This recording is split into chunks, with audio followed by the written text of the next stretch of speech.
नमस्कार दोस्तों, स्वागत है आपका हमारे YouTube चैनल जीके ट्रैकर पे। देखिए फ्रेंड्स, आज की वीडियो के अंदर हम बात करेंगे जो हमारी सीरीज़ थी उत्तराखंड जीके बुक वाइज और अजय रावत जी की बुक को हम यहाँ पे कवर कर रहे थे।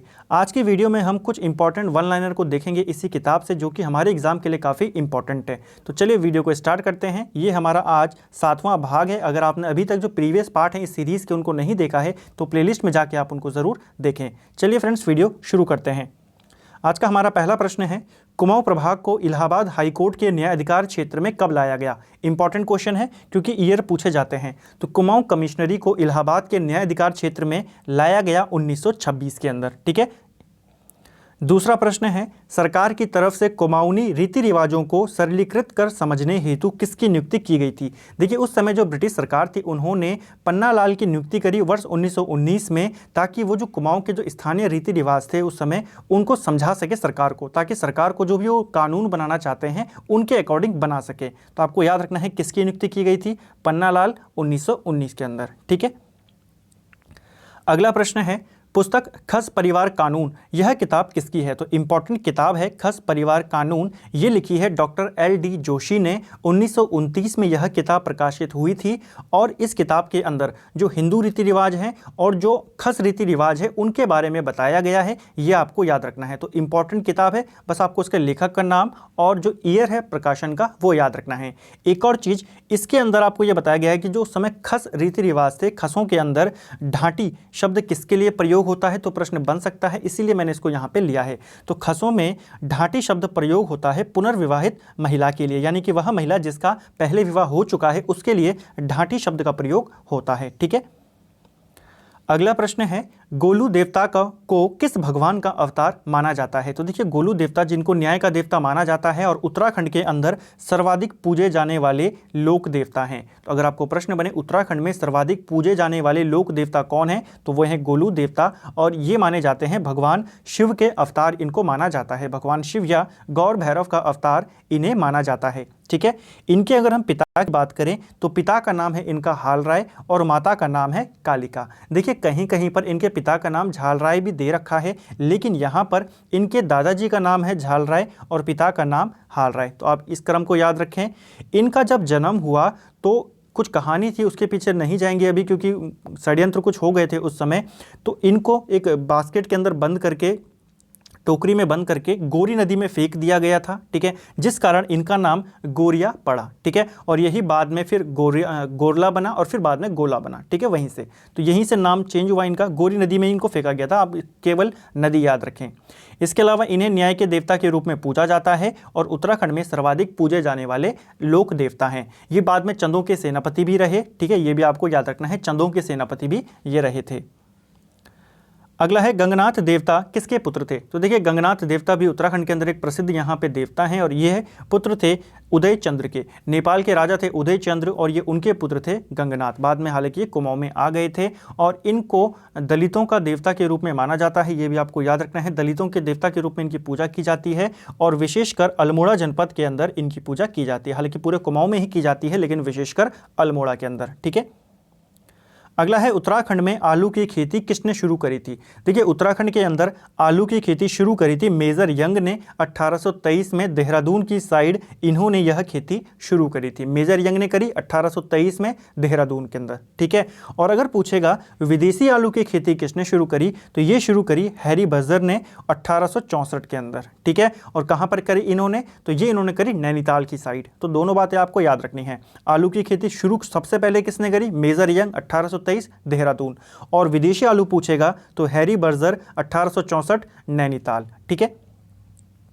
अगला है, ब्रिटिश सरकार ने यहां से कहां से लाल और काले आलू मंगवाकर कुमाऊं में रोपित किए थे। देखिए, अभी हाल ही के किसी पेपर के अंदर आयोग ने पूछा था कि अंग्रेजों ने जो चाय की खेती के लिए चाय मंगवाई थी वो कहां से मंगवाई थी, तो वो चीन से मंगवाई थी। तो ऐसे ही प्रश्न आपके बन सकते हैं। तो आलू के लिए इन्होंने जो ये लाल और काले आलू मंगवाए, ये इन्होंने यूरोप से मंगवाए थे। ठीक है।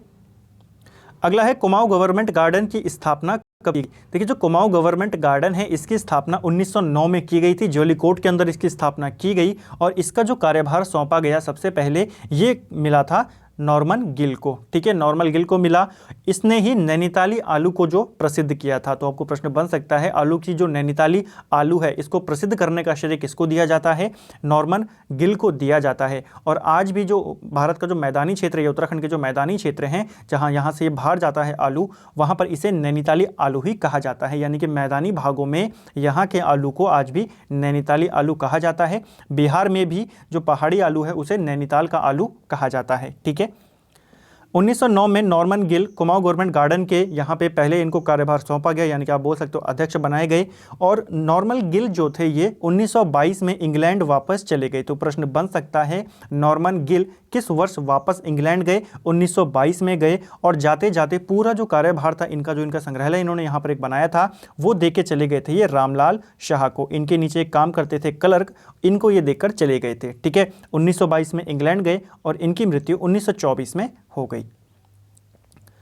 अगला है, रामगढ़ में फल उद्यान किसने लगवाया? तो रामगढ़ के अंदर फल उद्यान लगवाया है पीई डेरियाज ने। ठीक है, और घोड़ाखाल और जालना के अंदर लगाया व्हीलर ने। तो दोनों आपको याद रखना है, फल उद्यान कहाँ लगवाए गए? एक रामगढ़ में, एक घोड़ाखाल में और जालना में। किसने लगवाए? डेरियाज और व्हीलर ने। ठीक है, अगला है, चौबटिया उद्यान की स्थापना कब की गई? चौबटिया उद्यान की स्थापना 1869 के अंदर की गई थी। ठीक है, और इसके जो पहले सुपरिटेंडेंट बनाए गए थे ये बनाए गए थे डब्ल्यू क्रो। ये पेपर में पूछा जा चुका है कि चौबटिया उद्यान के जो पहले सुपरिटेंडेंट थे ये कौन थे? डब्ल्यू क्रो थे। ठीक है, इसको कुमाऊं कमिश्नरी के अधीन कब किया गया? 1914 में जो चौबटिया उद्यान है इसको कुमाऊं कमिश्नरी के अधीन कर दिया गया। ठीक है, ये भी आपको याद रखना है, कब किया गया? 1914 के अंदर।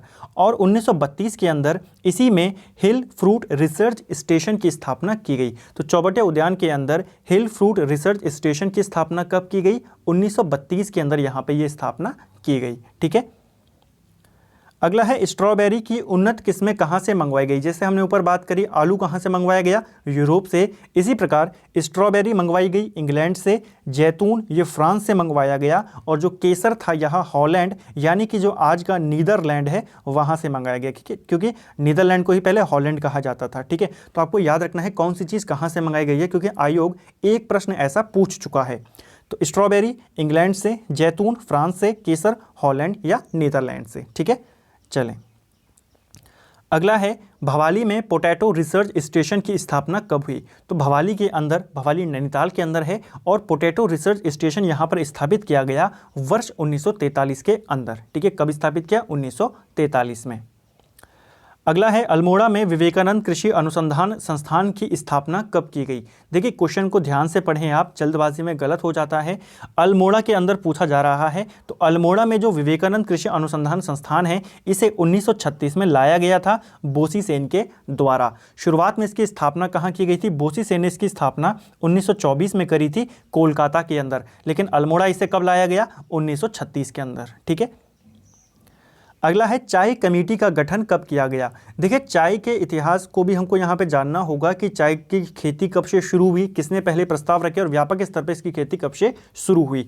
देखिए चाय कमेटी की स्थापना होती है 1834 में, लेकिन अगर हम इससे पहले की बात करें तो 1824 के अंदर एक लेखक थे जिनका नाम था बिशप हेबर। तो उन्होंने यहाँ पे ये सुझाव दिया कि इस क्षेत्र के अंदर, कुमाऊं के क्षेत्र के अंदर चाय अच्छी खासी यहाँ पे उगाई जा सकती है। तो 1824 में चाय की खेती को उगाने के लिए सुझाव किसने दिया या किसने शुरू करवाया? यहाँ पे छोटे स्तर पर वो करवाया जो बिशप हेबर थे।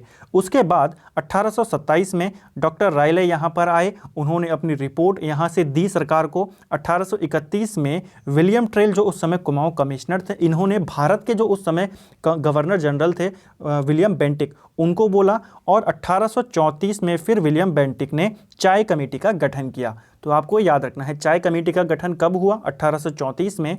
और उसके बाद 1835 में व्यापक स्तर पर चाय की खेती को शुरू किया गया। ठीक है, किसके प्रयासों से? डॉक्टर रायले के ही प्रयासों से। तो ये सारी बातें आपको याद रखनी है, आप इनको नोट कर सकते हैं। 1835 में उत्तराखंड के अंदर व्यापक स्तर पर चाय की खेती को यहाँ पे शुरू किया गया और इसी वर्ष टिहरी में भी इसको शुरू किया गया। ठीक है, अगला है, अल्मोड़ा के लक्ष्मेश्वर में चाय का बगीचा किसने स्थापित किया? तो कुछ इंपॉर्टेंट बगीचे हैं, इनको यहाँ पे देख लेते हैं। ठीक है। तो अल्मोड़ा के अंदर जो लक्ष्मेश्वर है वहाँ पे एक चाय का बगीचा है जिसको स्थापित किया था डॉक्टर फॉकनर ने। इंपॉर्टेंट है, याद रखेंगे, ठीक है। डॉक्टर फॉकनर 1841 के अंदर। हवाला बाग अल्मोड़ा में किसने स्थापित किया है अपना चाय का बगीचा? मेजर कार्बेट ने 1841 में ही किया। पौड़ी में कैप्टन हडल्स्टन ने किया 1843 के अंदर। देहरादून के अंदर कौलागिर नामक एक जगह है, वहाँ पर डॉक्टर जेमिसन ने 1844 में अपना चाय का बगीचा स्थापित किया। देखिए जो इंपॉर्टेंट है, इंपॉर्टेंट में हवाला बाग वाला पूछा जा सकता है, पौड़ी वाला पूछा जा सकता है। इसके अलावा फॉकनर भी नया है तो ये भी आज जाने के चांसेस हैं, ठीक है। देहरादून वाला ज़्यादा लगता नहीं मुझे कि आने के चांसेस हैं, लेकिन आपको याद तो सारा ही रखना पड़ेगा। भवाली के अंदर किसने स्थापित किए हैं? तो भवाली में मिस्टर न्यूटन का भी है और मुलियन का भी है। तो न्यूटन और मुलियन इन दोनों के जो चाय के बागान हैं वो कहाँ स्थापित हैं? भवाली में स्थापित हैं। भीमताल में किसने स्थापित किया था अपने बागान को? ये किया था मिस्टर जोन्स ने, ठीक है। इसके अलावा रामगढ़ और घोड़ाखाल हम पहले ही देख चुके हैं। मिस्टर डेरियाज जो है पीई डेरियाज और व्हीलर, इन दोनों ने अपने जो बागान थे इनके फल उद्यान, या बाद में हो सकता है इन्होंने यहाँ पे चाय भी उगाया हो, तो इन दोनों ने अपने उद्यान कहाँ लगाए थे? रामगढ़ और घोड़ाखाल में। बाकी आपको जोन्स, न्यूटन, मुलियन और जो फॉकनर है इनके कम से कम आपको याद होने चाहिए, ठीक है। अगला है अल्मोड़ा उत्तराखंड में होने वाली वनस्पतियों को लिपिबद्ध किसने किया था? देखिए उत्तराखंड में जो वनस्पतियां हैं इनको ऊपर एक ग्रंथ लिखा है रामलाल शाह ने। ये सहयोगी थे नॉर्मन गिल के। जब गिल वापस इंग्लैंड गए तो अपना जो पूरा इनका जो काम था वहाँ पे इन्हीं को सौंप के गए थे, रामलाल शाह को। तो इन्होंने भी जब ये रिटायर हुए तो फिर वनस्पतियों के ऊपर इन्होंने एक ग्रंथ लिखा जिसका नाम था फ्लोरा रानीखेत येंसीज। ये किसकी रचना है? रामलाल शाह की। पुरुष नामक ग्रंथ के रचयिता कौन है? देखिए ये जो ग्रंथ है पुरुष, ये किससे रिलेटेड है? यह किसकी रचना पहले किसने करी है वो देख लेते हैं। तो जो ये रचना है ये करी है मोहन चंद्र पंत ने, ठीक है। और इन्होंने जो मोहन चंद्र पंत हैं इन्होंने जो पंत लोग हैं उस समय के, यानी कि जो गुमानी पंत हैं, इनके पूरे परिवार की वंशावली का संकलन किया है। तो आपको प्रश्न बन सकता है गुमानी पंत के जो वंश है उनका संकलन किसने किया है? परिवार का पूरा वंशावली का मोहन चंद्र पंत ने किया है और इन्हीं की एक रचना है पुरुष, ठीक है। और इनका संबंध है पिथौरागढ़ से। पंतों की वंशावली का संकलित इन्होंने किया है। चलें अगला है गुमानी पंत का पूरा नाम क्या था? देखिए गुमानी पंत का जो पूरा नाम था ये था लक्ष्मी नंदन पंत, ठीक है। तो ये आपको याद रखना है। गुमानी पंत का आपको रियल नाम भी पूछा जा सकता है। तो लक्ष्मी नंदन पंत इनका पूरा नाम था। 1790 में काशीपुर में इनका जन्म हुआ था और कुमाऊं का आदि कवि इनको माना जाता है। किसने माना था कमेंट करके आप मुझे बताएंगे, ठीक है। इनके पिता का नाम था देवनिधि पंत जो कि नेपाल नरेश के राजवैद्य थे। इनके जो पितामह थे यानी कि जो इनके दादा रहे होंगे उनका नाम था पुरुषोत्तम पंत जो कि चंदों के राज वैद्य थे। तो दोनों चीज़ें आपको याद रखनी है। पिता किसके राज वैद्य थे? नेपाल के राजा के। और पितामह जो थे इनके शायद दादा होंगे वो किसके राज वैद्य थे? वो चंदों के राज वैद्य थे। और इनकी माता का नाम था देवमंजरी और इनके पुत्रों के नाम है रामदत्त और गंगादत्त। तो ये सारी बातें आपको इनसे रिलेटेड याद रखना है। इनकी रचनाएं हम ऑलरेडी कई बार पढ़ चुके हैं तो यहाँ पर उनको डिस्कस नहीं करेंगे, ठीक है। हालांकि आपको इनकी सारी रचनाएं भी याद रखनी है। अगला प्रश्न है गुमानी पंत की रचनाओं का प्रथम संकलन किसने किया था? देखिए गुमानी पंत जी की जो रचनाएं हैं इनका संकलन किया था रेवादत्त उप्रेती ने 1894 के अंदर, ठीक है। किसने किया? रेवादत्त उप्रेती ने। और इनका जो इन्होंने ये किया था संकलन किया गुमान नीति के नाम से किया। कहाँ से प्रकाशित किया इसको इन्होंने? अल्मोड़ा से प्रकाशित किया, ठीक है। तो गुमानी पंत की रचनाओं का जो पहला संकलन किया वो रेवादत्त उप्रेती ने किया, 1894 में किया, गुमान नीति के नाम से किया और अल्मोड़ा से किया, ठीक है।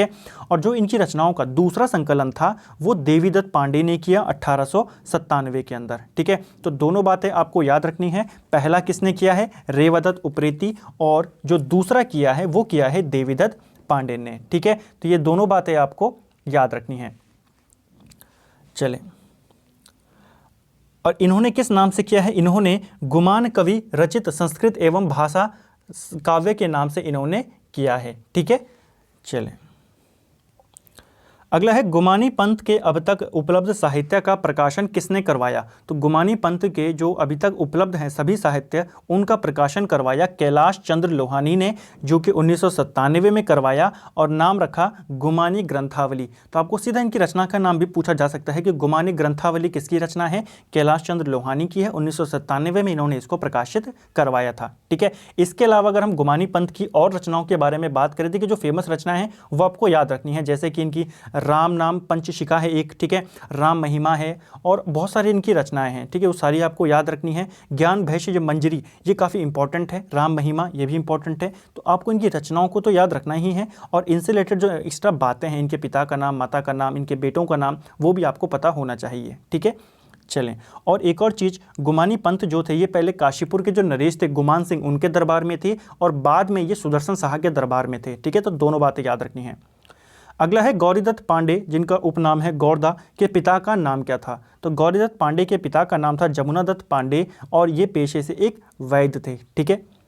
अल्मोड़ा में इन्होंने संजीवनी औषधालय खोला था, तो प्रश्न बन सकता है अल्मोड़ा में संजीवनी औषधालय किसने खोला था? तो यह भी गौरीदत्त पांडे ने खोला था, ठीक है। हालांकि एक कवि थे लेकिन एक वैद्य भी थे।